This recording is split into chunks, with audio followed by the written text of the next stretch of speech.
it's been exquisite. I bet, yeah, because, you know, there are a lot of people ill-wishing this film at one time, weren't there? Oh, I imagine even now when something is this popular, you know, it's great to see it persevere, you know, through the process and even now receiving the award. I kept thinking this will be the last one we're going to win. Well, before it got to you, you mean? Yeah. All the way through, Yeah. all the way through. I think it's just a phenomenon. I think there were, you know, so many movies that were nominated this year for, you know, 9 or more awards. There were 3 movies. Yeah. So it really spoke to the caliber of movies, and we're just, we're thrilled. It's a perfect love story, isn't it? The man drowns. It's the ideal date for a woman. She falls in love, he paints her naked, and then he drowns. And she lives happily ever after. I'm certainly very happy for them, and I figured it would get, you know, most of the awards that it was nominated for. But I was happy to see other films get recognized in one way or another. I think this Titanic had a better chance of making it than the real one, you know, and it came through, you know. This one actually made it to New York. James Cameron did an excellent job on the Titanic, and so many people are going to see it. And so, you know, of course, good performances are going to get the acknowledgement. I was absolutely thrilled, and I wasn't in the least bit disappointed that I didn't win. I wasn't at all. I was disappointed for Gloria Stewart. You know, it would have been nice for her because, you know, I think she's 87 now, Gloria, and it would have been wonderful, and she's such a great actress. But for Titanic to have won 11 awards out of 14, it's amazing. I mean, it's amazing. So, what did you make of all that tonight? Well, we kind of cleaned up, didn't we, really? Not half, yeah. Yeah, we did very well. 11 out of 3 went away, but it's a shame that Gloria Stewart didn't get one, I thought. Yes, it was. That was quite it was sad, a pity. really. Yeah, Yeah. but I mean, 11 out of 14 is not bad going, is it? No, we did all right. Now there's a happy fella, James Cameron, the man of the moment, producer, director and editor of Titanic. And to think that only a few months ago people were predicting that his movie would be the biggest disaster of all time. It's just such an overwhelming groundswell of support from our peers, the people that make movies, the people that love movies the way we love movies, not just as fans but as practitioners. You know, it's really the most fulfilling moment, I think, that an artist who works in this business can have. And here's someone else who must have had worse nights, Rob Legato, the man with overall responsibility for the award-winning technical side of Titanic. When it came to your category, were you beginning to feel, yeah, bound to win? No, I actually started to get really nervous because, like, you know, things that are too good to be true often are. So it's like, well, now this is too good to be true. We have a tremendous response for the film, a tremendous racking up these awards from every category. Mine might be the Backlash Awards. Like, oh, they got everything else, let's give it to somebody else. So you never know. I mean, just when you wait to see that envelope open up, your heart just leaps out of your chest. And they got it right, didn't they? I like to think so, yeah, I would like to think so. But of course there were other parties in town, not many of them quite as euphoric as the Titanic thrash, and Tom Brooke got to pretty well all of them. The film company Miramax held its Oscar night party, billed as a small dinner for 400, here at the famed Beverly Hills Hotel Polo Lounge. There was a mixture of emotions at this event because Miramax, along with its Oscar victories, also suffered some losses. I made no request to go out riding today. As the company distributing the BBC film Mrs. Brown in America, there was disappointment that Judi Dench didn't win. But the leading lady herself was generous in her praise for Helen Hunt. Well, I think it's terrific that she's won. I thought she was so gracious, made such a lovely speech about us all. And somebody had to win, and I think that she is the right person to win. Is there any sense of disappointment on your part? No, there hasn't been. No, I don't feel disappointed. I felt that this was exactly what was going to happen, and I'm not surprised, and I just think it's terrific being nominated. But why do you think it was that a British actress didn't win this time? Because they thought that the American actress was better. What memories of this evening are you going to take home for you? I imagine it's been a pretty extraordinary evening, hasn't it? Oh, many. I mean, I'm going to write it all up because otherwise I shall forget the fact that we've, you know, shaken hands with people that I've only ever seen on the screen. It's been wonderful. Helen Hunt put in an appearance at the Miramax party, keeping her thoughts to herself. Backstage at the Oscars, she'd been ecstatic. You know, you can't be an actress and not dream of this moment, so it's a dream come true. It's the fact that this happened for this film, which is as close to my heart as anything I've ever been a part of. It's, you know, wilder than my wildest dreams. Another Miramax-backed film, The Wings of the Dove, also failed to win any Oscars, and that left Helena Bonham Carter going home without a trophy. Well, I'm glad it's over, actually. Well, no, perhaps it's just beginning. But how do I feel? No, I'm just glad it's over. Tell me what was going on in your mind when they were reading out the announcement for who had won the Best Actress award. Well, you know, it's sort of, the only problem is, and the only shame of it is that we have practically the same name. So for 2 syllables, I was up there, and then I had to restrain myself.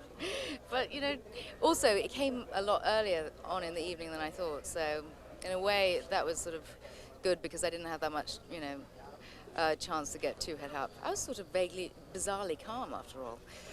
But anyway, and then I watched Helen and then la-di-da, you know, life carries on. I think I should move to the south of France, change my name to Vincent. The big wins for Miramax came with Good Will Hunting, which has now become the company's top-grossing film. Robin Williams was the toast of the party. Does it mean a lot to you to get an Oscar for this particular role? Yeah, because it's I love this piece since the moment I read it, and to go this far with it is like, you know, it's like winning a marathon, you know. It's really something very proud of, and the one that means more to me is also that the boys won. I mean, it's like family. I mean, tonight sitting with their mothers and all these people, it's like this kind of Boston reunion. It was great. You know, people say that winning an Oscar helps your career. Do you think it's going to make any difference to you at all? No, it won't change what I do. You know, I'll still make, you know, I'll do like a children's movie or a drama or a comedy. No, it's not going to, I don't think. I mean, people go, and now we'll offer you something different. No, it's been, I kind of get a strange mixture of scripts. I'm looking at your hand right now. You're really grabbing onto that statue. Yes, try and pry this away. You're a dead man. A waiter tried to pick it up. Can I move that? Where are you going to put it at home? I don't know. Maybe the library, but not in the bathroom. You know, can't be sitting there going, no, I think it'll be maybe the library or something like that. I don't know. Or you build a special room. What's that called? The temple. Why do you think the screenplay has made such an impact, the screenplay that you won this Oscar for? Well, a screenplay is like nothing but a blueprint. It's you know, it's the midpoint of an entire process, and you know, it takes actors and a wonderful director and a lot of different components, a great crew. It takes a lot to make a screenplay actually happen, and so the screenplay itself, I mean, it's wonderful to get the award, but I mean, I look at it as a kind of an achievement of a number of people.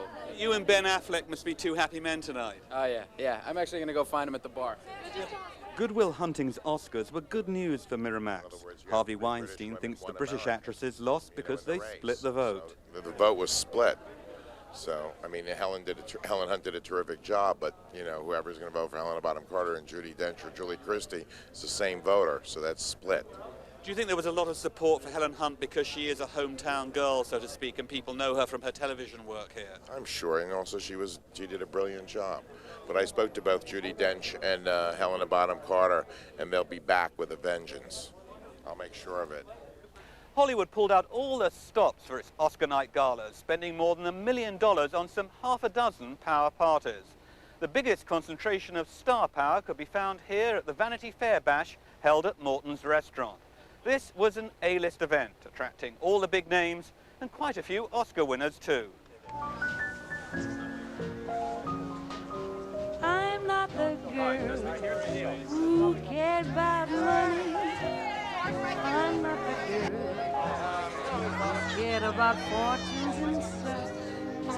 Never cared much. Oh, look at me now. Kim is somebody who loves movies. She loves the movies ever since she was a little girl. So for this to happen, it has such great meaning, because she's just loved the movies her whole life. I'm thrilled for Jack. I'm really thrilled for Robin, too. So few of our funny men ever get recognized, and I'm very happy because he's a wonderful man. You were at the ceremony? No. No? No. I'm just coming to the parties. Are you going on to other parties afterwards? If I can make it, see how drunk I get inside. I was real happy to see Matt Damon and Ben Affleck win. I think that's nice. You know, I think they did a good job on the screenplay. And you have a lot of actors who are upset about not having roles and that sort of thing. So you have these two young guys who write something themselves, and for that to translate as well as it did, I think is real cool. Of course, we mustn't overlook the fact that the Fox party also honoured the Full Monty. All right, it didn't do as well as Titanic, But as one of the cast, Mark Addy, pointed out, rather conservatively as a matter of fact, they could have made 57 full Monties for the price of James Cameron's film.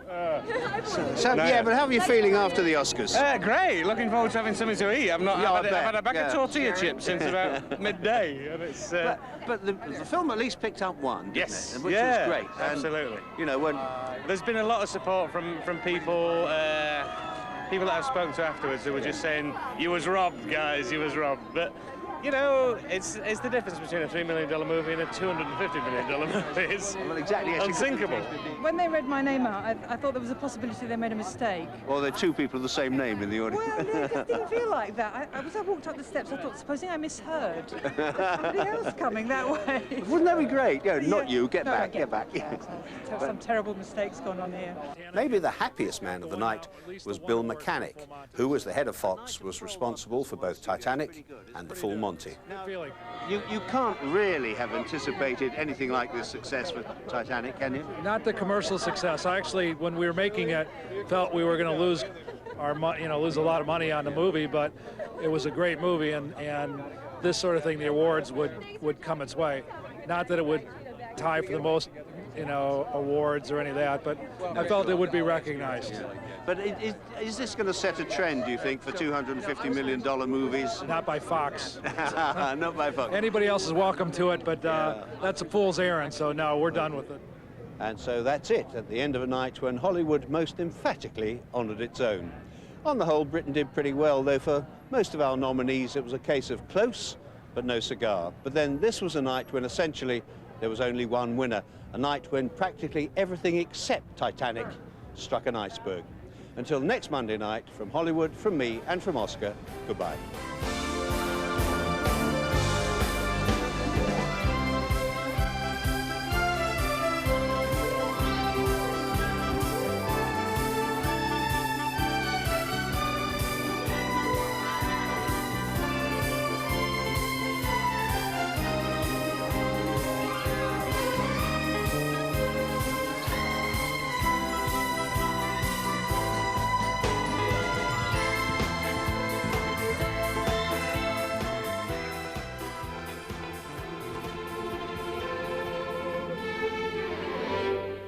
What a difference a day made.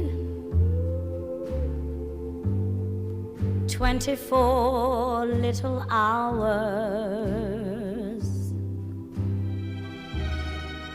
What a difference a day made. And the difference is you.